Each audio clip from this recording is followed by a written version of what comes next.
Dengar molek, semayang raya ni sunat. Dalam sunat dia wajib, dalam sunat ada sunat. Semayang raya sunat, betul tak?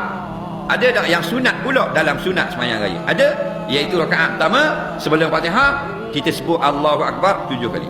Rakaat yang kedua lepas diri Allahu Akbar 5 kali.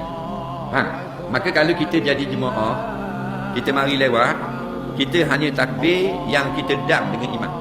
Contoh di mari lewat tu imam sudah yang ke-6. Faham tak ke? Jadi bila yang ke-6 kita ikut Allahu Akbar. Tu imam kita yang pertama, tu imam yang ke-6. Tu imam yang 7 pula Allahu Akbar. Kita yang ke berapa? Yang kedua Allahu Akbar. Cukup lah. Dah 5 lagi. Jangan. Tu imam tanggung dah. Barang sunat Fatihah tu imam tanggung. Faham tak? Ni dak lagi tambah sekarang. Allahu Akbar. Allahu Akbar. Tengok pada serpang serung dah habis bodoh dak ngaji. Faham tak? Sekarang ni Allahu Akbar.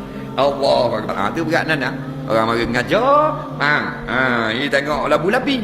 Faham tak? Kita tengok raja lawak tu bodoh. Takbir sekarang tak payah. Hak mana dam, hak tu mu takbir. Pasal bukan wajib. Yang